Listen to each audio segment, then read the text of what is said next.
Today, we delve into the world of coffee farming, an industry that stretches far beyond your morning cup. Coffee, the second most traded commodity globally after oil, has a storied past, a complex present, and an uncertain future. This journey begins in the lush highlands of Ethiopia, where coffee was first discovered by a goat herder named Kaldi in the 9th century. Fast forward to the colonial period, where European powers realized coffee's lucrative potential. Plantations sprang up across the globe, from the Caribbean to Southeast Asia. These plantations were built on the backs of slaves, and later, indentured laborers, embedding exploitation into the industry's roots, a legacy that still lingers into today's farming practices. As demand grew, so did the scale of production. Today, Brazil leads the world, contributing about a third of all coffee, followed by Vietnam and Colombia. Yet, despite its massive economic impact, the industry often conceals a bitter reality. The bulk of coffee production takes place in developing countries where regulations can be lax and labor rights and abuses are widespread. Farmers and laborers work long hours for minimal pay, with little security and even less recognition of their rights. This global demand has not only shaped economies but also landscapes. Vast areas of rainforest have been cleared for coffee cultivation, affecting biodiversity and contributing to climate change. Meanwhile, the market's volatility makes coffee farming an unstable livelihood, subject to the whims of global prices and consumer trends. So with this, join me as we dive deep into the world of coffee and the dark side of the industry. We will unpack the journey coffee has taken through history, across continents, and often at high human and environmental costs. This exploration into coffee farming sheds light on the urgent need for sustainable and equitable practices in an industry that wakes up the world. My name's Mark, and welcome to my channel. I make deep dives into the world of money, power, and business, empowering you, my cherished viewer, with all the tools you need to take control of your future. Be sure to hit the like button and subscribe, as doing so helps promote my content through the YouTube algorithm. Now tap in, and I'll explain. This must have been such a nice vacation. Did you ever see Larry looking so happy? Oh, honey, happiness is a vacation. Away from your coffee. Coffee is more than just your morning pick-me-up. It's a titan of global trade, grown in more than 70 countries, and primarily in the equatorial regions known as the Bean Belt. Coffee is a lifeline for economies, from Brazil to Vietnam, Ethiopia, and Colombia. These regions blessed with the perfect climate for coffee cultivation. They produce nearly all of the world's supply. Despite its ubiquity and necessity in daily life, globally, over 2.25 billion cups of coffee are consumed worldwide each day. The profits from these coffee sales seldom trickle down to the farmers. The vast majority of coffee production is handled by the small-scale farmers who own less than 10 acres. These growers face a multitude of challenges that stem from rapidly changing market prices to the local impact of global trade policies, often dictated far from when the coffee is harvested. For example, while the retail price of coffee in consumer countries can be quite high, only about 10% or less of this retail price actually goes back to the places where coffee was grown. The remainder is absorbed by a long chain of middlemen, including exporters, importers, roasters, and retailers. Furthermore, many of these farmers are at the mercy of the commodities market, where coffee is one of the most volatile products. This volatility can lead to significant instability in a farmer's income. Moreover, the coffee industry's distribution of profits is starkly imbalanced. Largely multinational corporations and coffeehouse chains like Starbucks, Dunkin', and the like, they garner massive profits from global sales, leveraging branding and consumer loyalty to maintain high profit margins. Meanwhile, the farmers, who are the backbone of the coffee supply chain, they often struggle to cover their production costs. This economic disparity highlights a crucial issue within the industry: the need for a more equitable transition and distribution of earnings to ensure the sustainability of coffee growing communities. This scenario underscores the paradox of the coffee industry, a beverage so beloved and crucial to the global economy, yet the very people who cultivate and harvest the beans rarely and largely are unseen and undercompensated in the shadow of immense corporate profit. Concealed boy, I've got a great idea. Between us, we control 70% of the country's soap sales. Yeah, but quiet. Let's see what's cooking. I smell trouble. The economic disparity within the coffee industry is a stark and troubling one. While consumers in Western countries might pay anywhere from $3 to $5 for a cup of coffee, the farmers who grow these beans often live in dire poverty.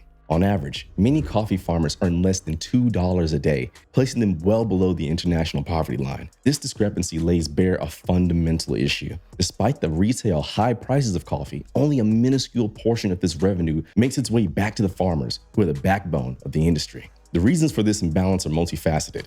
One major factor is the structure of the global coffee market, characterized by significant volatility.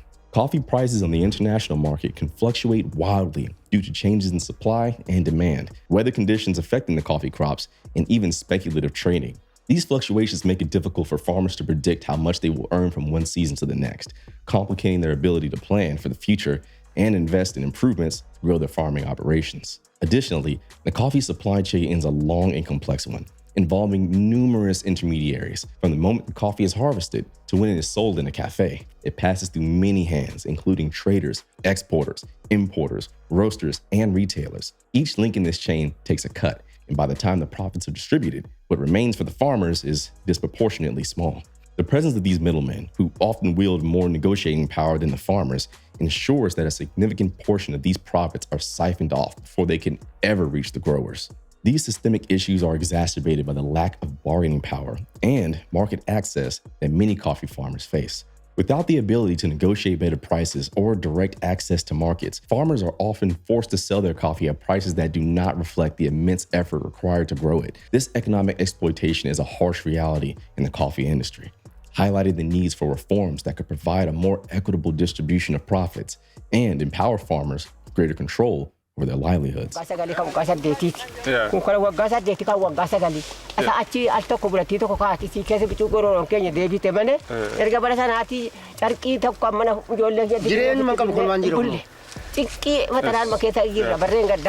The labor conditions on many coffee farms worldwide are far from the scenes one might imagine of tranquil fields and bountiful harvests.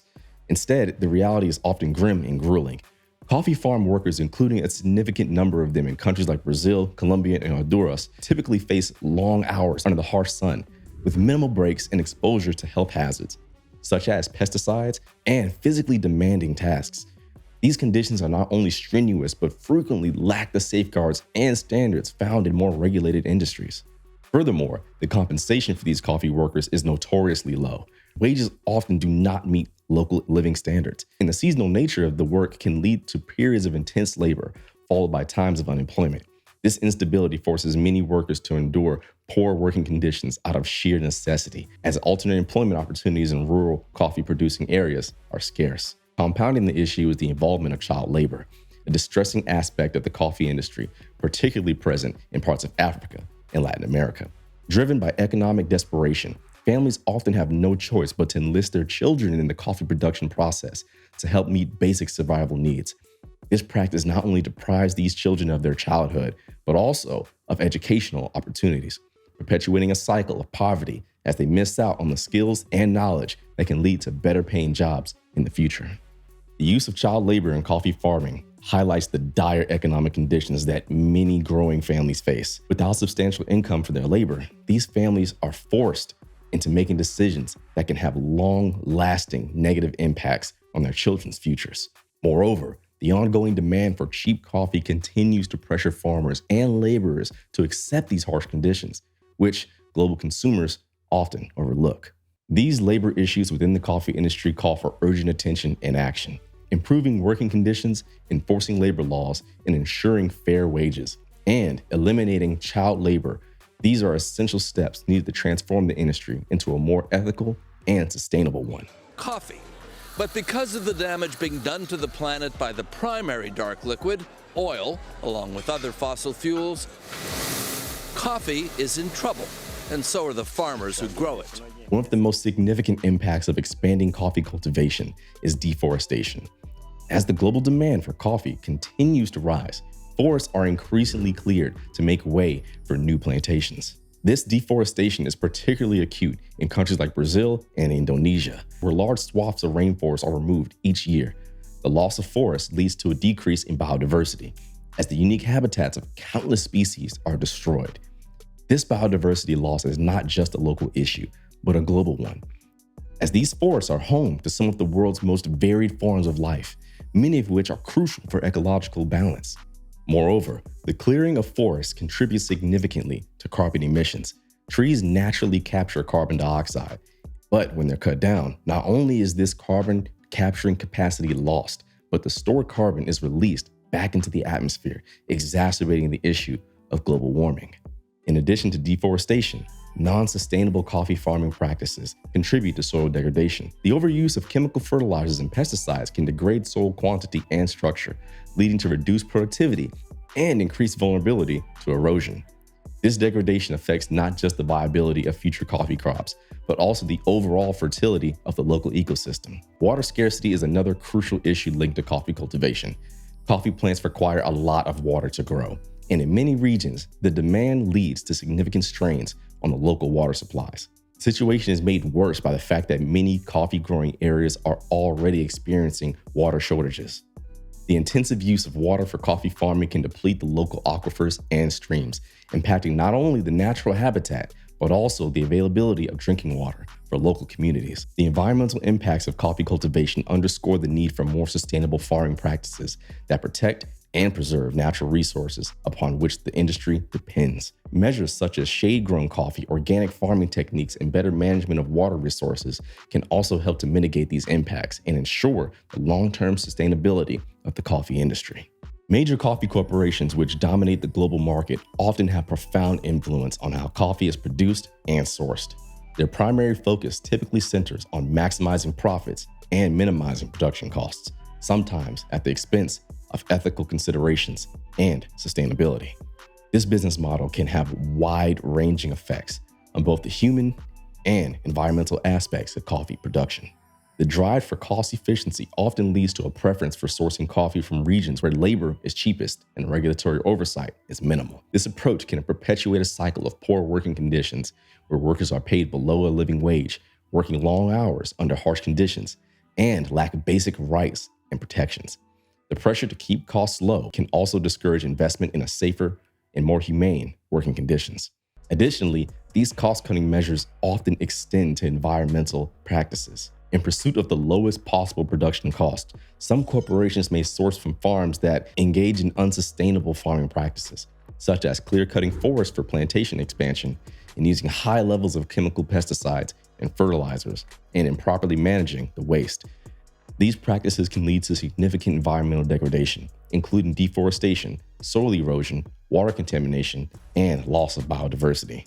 While some major coffee companies have begun to adopt fair trade and direct trade practices, these initiatives are not widespread enough to constitute for the industry standard. Fair trade certifications aim to ensure that farmers receive a fair price for their coffee, along with providing funds for their communities and development in enforcing standards for worker welfare and environmental conservation. However, the percentage of coffee that is certified as fair trade remains small compared to the total coffee produced globally. The large role of corporations in the coffee industry highlights a critical need for a shift towards more sustainable and ethical practices. By prioritizing fair trade practices, improving working conditions, and committing to environmental long-term sustainability, these companies have the potential to affect significant positive change given their substantial influence and financial resources. However, it's important to note that while these programs are growing, they still represent only a small fraction of the total coffee market. The coverage of fair trade and direct trade is expanding, but the majority of coffee farmers worldwide do not yet benefit from these initiatives. The limited reach highlights the need for broader adoption and support from both the industry and consumers to truly transform the coffee market into a more equitable and sustainable system. This ray of hope shines a light on the potential for more than just the coffee industry, where farmers are adequately compensated, communities thrive, and the environment is preserved. As these ethical practices gain traction, they pave the way for a significant positive change, challenging more stakeholders in the coffee industry to commit to fairness and sustainability. If you've made it this far, please be sure to hit the like button and subscribe. Thank you for joining me on this deep dive into the coffee industry. And as always, I've been Mark, you've been great, stay dangerous, and I'll see you in the next one.